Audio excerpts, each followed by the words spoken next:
Ótica Araújo oferece excelência no atendimento e qualidade em óculos solares e de grau. Possui tecnologia de ponta, Roya e Varilux para tirar medidas digitais em 3D diretamente na armação escolhida, eliminando possíveis erros e proporcionando exatidão na confecção de seus óculos. A equipe da Ótica Araújo é uma das equipes de técnicos em óptica mais antiga da cidade. Ótica Araújo. Aqui o cliente negocia com os proprietários.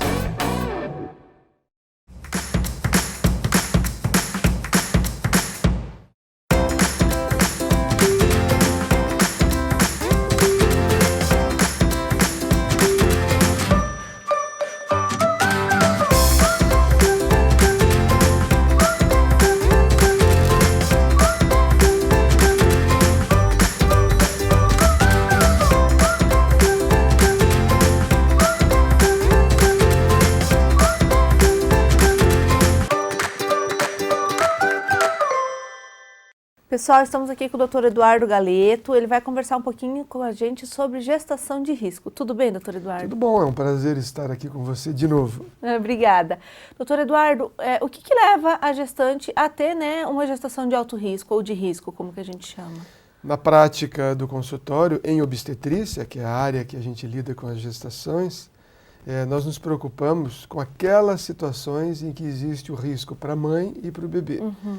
Então, existem condições relacionadas à saúde da mãe, como, por exemplo, doenças infecciosas, ou abortos repetitivos. Abortos de repetição, a hipertensão na gravidez, o aparecimento do diabetes gestacional, que é o aumento da taxa de glicose no sangue, situações em que existem doenças inflamatórias, como lúpus, e várias condições que fazem com que aumente o perigo de um adiantamento no parto, que é o trabalho de parto prematuro, em que existem situações de aumento da pressão ou de alterações metabólicas, que aumentam o risco de vida para a gestante e também para o recém-nascido, que pode nascer prematuro ou com condições de baixa oxigenação e situações que levam muitas vezes a paciente a ter uma interrupção da gravidez precocemente, ou até, às vezes, atendimentos em UTI e situações de maior perigo materno-fetal. Uhum. Quando a gente fala em gestação de risco, todo mundo fala, nunca vai acontecer comigo, né? Porque a gente sabe que existem alguns fatores, como, por exemplo, a idade da mãe ser maior que 35 anos, né? Ou ser menor que 17, mas pode acontecer com qualquer uma, né? Os opostos em termos de idade são fatores de risco, a gravidez na adolescência, porque o corpo dela não está preparado. A altura também, né? A altura da mãe ser menor que 1,40 m. Muito baixos, que às vezes tem ganho de peso, ou inchaço, ou aumento da pressão. E nas pacientes de mais de 35 anos, tanto os riscos relacionados com essa alteração da pressão e do metabolismo em geral, como também o aumento da possibilidade de anomalias cromossômicas. Existe uma incidência maior de doenças genéticas, como por exemplo síndrome de Down, e outras que fazem com que a gente tenha que ter cuidados especiais com essas gestantes em todas as faixas de idade, mas principalmente nessas de maior risco. Existem ambulatórios na saúde pública especializados no atendimento da gestação de alto risco, mas nos consultórios a gente dedica um tempo especial, fazendo com que a paciente tenha consultas mais frequentes, os exames são diferenciados, existe um leque maior de investigação, as ultrassonografias. São mais detalhadas e com mais frequência também, né? Isso. Uma dúvida que o pessoal que está em casa me mandou é se a mãe já tem um filho com a trissomia do 21, que é a síndrome de Down, a segunda gestação ela é mais propensa a ter um segundo filho com a síndrome de Down? Se ela tiver numa idade acima de 35, pior ainda se for acima de 38, aí existe um risco aumentado pela própria idade. Mas se uma mulher jovem, abaixo dessa idade, tenha tido uma gravidez com síndrome de Down, a chance dela ter é igual à da população normal. É um acidente que acontece, naquele par de cromossomos foram alterados assim, por uma circunstância inesperada. A questão da hipertensão, né? Às vezes a gestante tem pressão baixa, chega no teu consultório com todos os exames do começo de gestação normal, ela pode acontecer durante a gestação, a pressão alta? O obstetra tem que separar aquela hipertensa que já tinha essa condição antes de engravidar, aí ela é chamada de hipertensa crônica, geralmente ela é acompanhada junto com um cardiologista ou um nefrologista, e essa paciente já usava, às vezes, antihipertensivos para tratar dessa condição. Na gravidez existe a possibilidade de piora da hipertensão, que exige cuidados mais intensos. As medicações são aumentadas, existe uma possibilidade da placenta se tornar menor, com menor fluxo de aporte sanguíneo para o bebê, e aumentando a chance dessa criança ter um peso baixo no nascimento. Existe um retardo de crescimento intraútero nas pacientes que têm hipertensão crônica. Agora, gestantes normais, principalmente quando é a primeira gravidez, ou nesses extremos de idade, acontece a hipertensão que ocorre durante o percurso da gravidez. Algumas vezes mais cedo, são situações mais graves, mas geralmente em torno do 7º mês começam a aparecer sinais que o médico identifica no consultório de aumento do peso, aumento da pressão, principalmente quando é diastólica. Diastólica é aquela segunda pressão, a gente fala 12 por 8. 8 é a diastólica, 12 é a sistólica. Então, quando a segunda pressão estiver acima de 10, ou ela tinha 11 por 7, pula para 13 por 9 em pouco tempo. Então, às vezes, aumentos rápidos da pressão ou aumento progressivo faz com que a gente identifique a hipertensão específica da gravidez, que vem acompanhada de inchaço, alterações no rim, aumenta a proteína na urina, isso é identificado no exame de laboratório. E essa hipertensão, ela assusta, pode sumir depois que o bebê nascer, mas durante esses últimos 2, 3 meses, aumenta o risco de sangramento precoce, descolamento de placenta, e é conhecida como pré-eclâmpsia. É o termo mais antigo, que todos nós utilizamos ainda, e a terminologia nova classifica como doença hipertensiva específica da gestação, com aumento de risco de óbito para a mãe e para o bebê. É a principal causa de perda de mãe e de filho nas estatísticas de acompanhamento de morte materna, né? E faz com que a gente tenha um zelo todo especial. Essas pacientes, às vezes, têm convulsões e são pacientes que necessitam de atendimento em UTI, né? Podem ter hemorragias, e é o que mais dá medo, que mais preocupa no atendimento da gestante. É importante a gente frisar, né, doutor Eduardo, que a qualquer alteração que você tenha durante a sua gestação, procurar um médico, né? Qualquer alteração, né? Porque às vezes a gente fala, é uma coisinha ou outra, mas pode ser algum sintoma de alguma coisa que a gente não conhece mais a fundo, como, por exemplo, a pressão alta. A gente é bastante radical na orientação para a paciente, que ela tem que entender que se ela tiver com risco de hipertensão desse tipo, provavelmente ela vai ter que fazer repouso, a gente evita que ela continue trabalhando, ela tem que deitar sempre de lado, não de barriga para cima. O decúbito lateral, que é deitar de lado, aumenta o fluxo de sangue na passagem pelo rim e no fluxo de sangue para a placenta. Ela tem que reduzir a ingestão de sal, ela tem que fazer exercícios físicos, consultas mais frequentes, ecografias mais frequentes, outros exames de laboratórios que identificam substâncias nocivas no sangue. E também tem um exame de ultrassonografia, que é a Doppler fluxometria, que é um exame que mede a velocidade de sangue nas artérias do útero da mãe, do lado direito e do lado esquerdo, mede a velocidade do sangue na artéria cerebral média do bebê e na artéria umbilical. E essas medidas do fluxo de sangue, que nem um radar na estrada que mede a velocidade de um carro passando, esse exame mede a velocidade do sangue e as suas diferenças de acordo com esses locais que eu citei.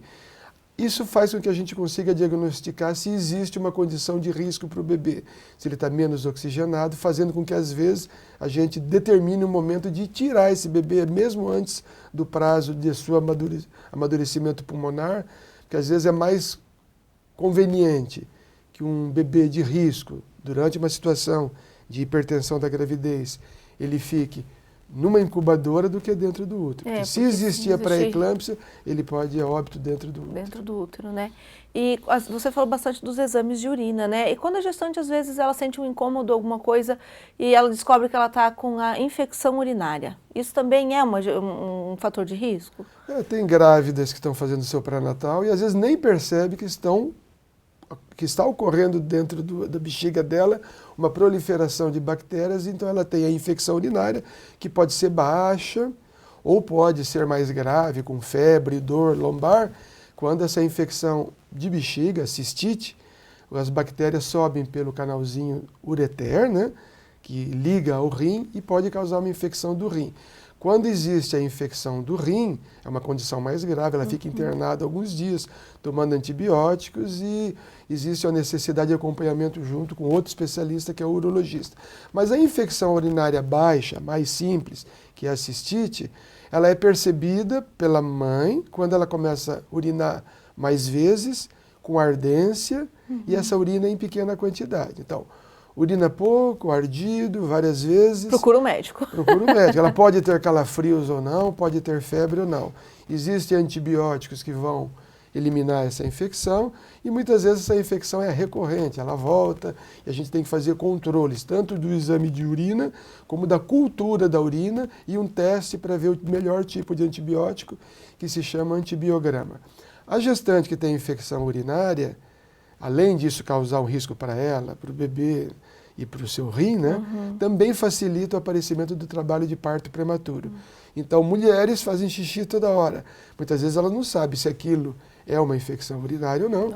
E aí, através da realização dos exames, a gente vai conseguir fazer o diagnóstico diferencial. Pessoal, vamos para um rápido intervalo e já voltamos.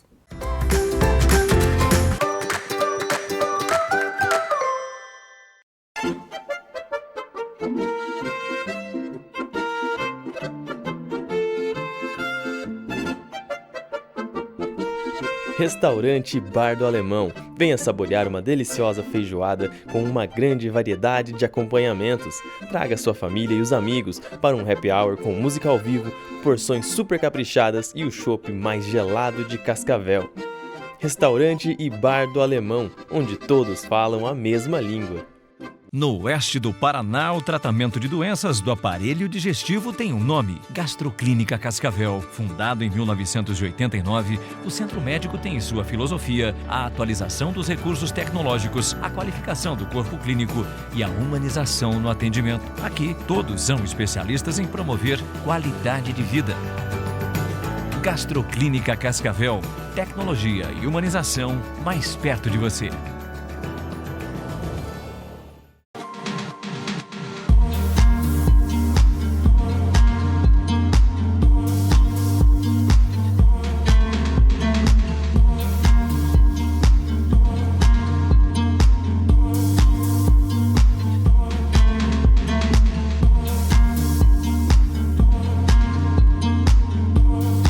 Gran Casa Móveis, transformando sonhos em realidade. Rua Marechal Cândido Rondon, 1931, esquina com a Rua São Paulo.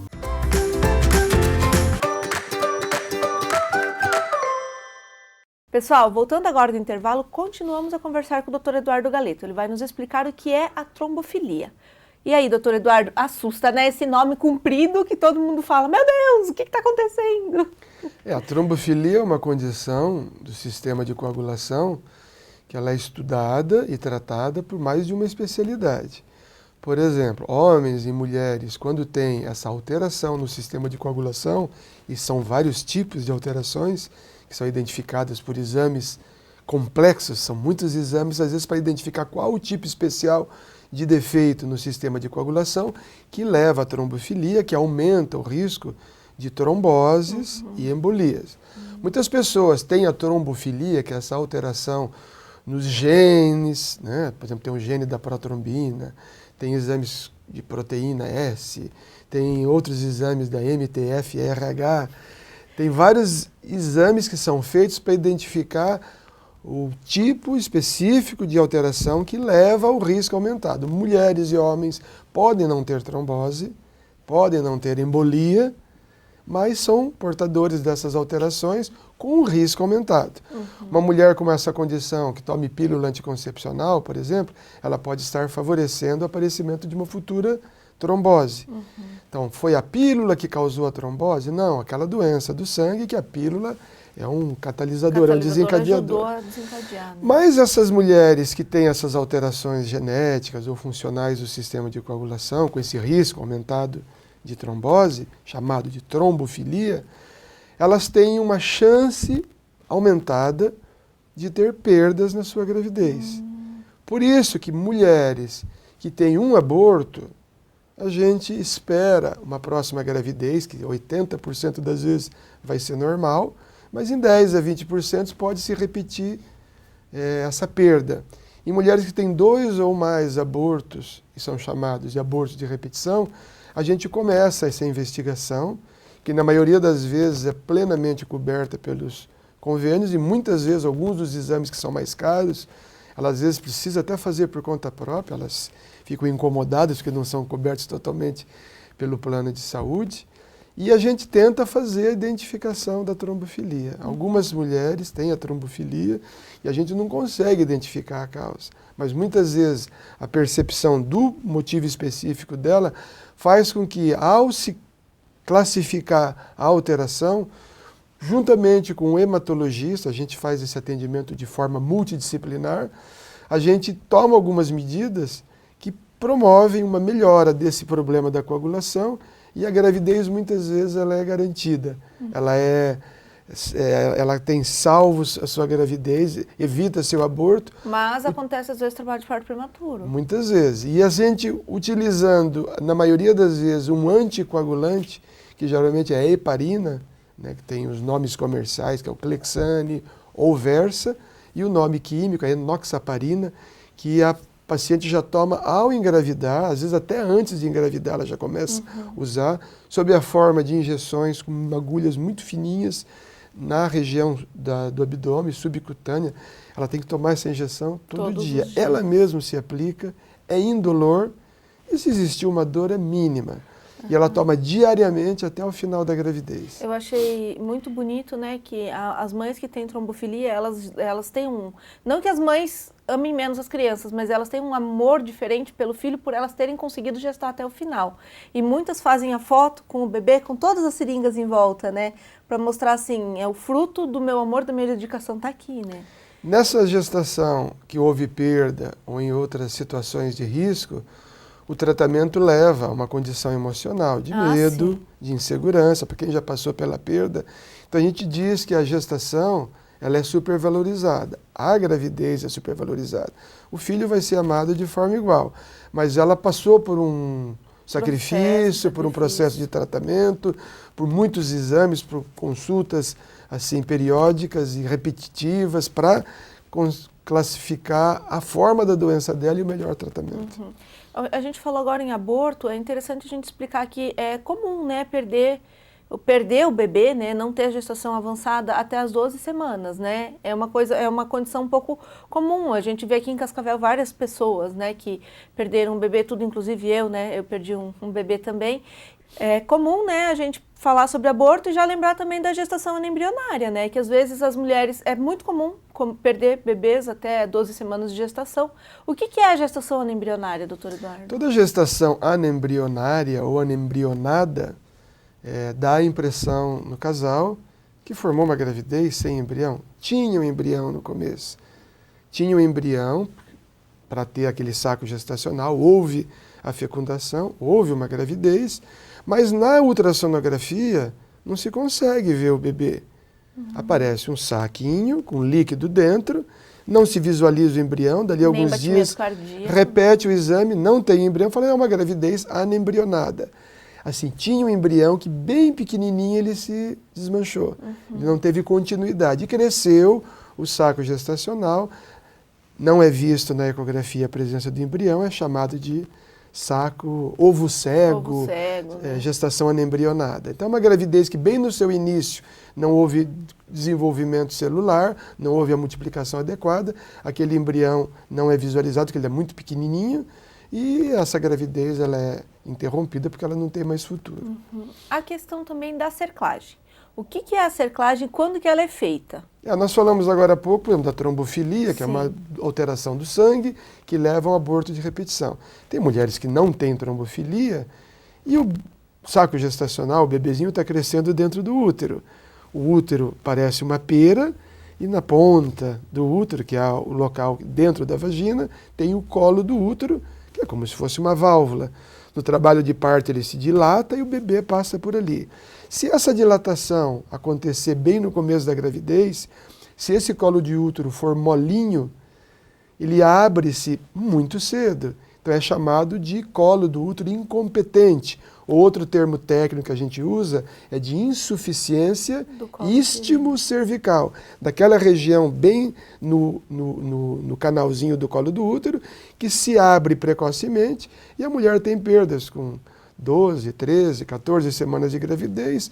Ela às vezes nem sente cólicas, vai fazer um exame e o colo do útero está aberto e a bolsinha da amniótica está saindo pelo colo do útero e às vezes não tem mais o que fazer, é uma gestação perdida. Isso acontece 1, 2, 3 vezes e tem que ser identificado para se tomar uma medida. Às vezes, na primeira gravidez, a ecografia pode mostrar que aquele colo do útero está dilatado. Tem medidas que se fazem e se percebe, isso é raro, mas geralmente ela acaba perdendo sem saber que tinha essa incompetência istmo-cervical.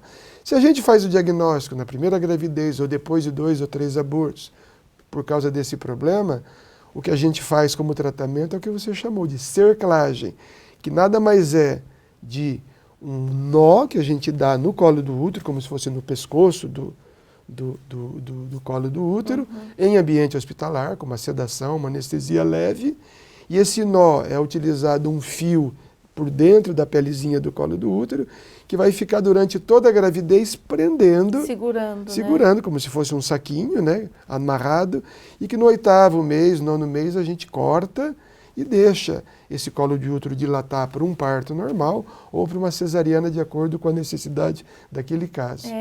Eu até quero deixar claro, né, que tem 2 amigas minhas que passaram pelo processo de cerclagem, né, as 2 tiveram parto normal, tá tudo bem com o bebê, e é importante diagnosticar mesmo, porque, por exemplo, teve uma amiga minha que ela teve bebê com 23 semanas de gestação.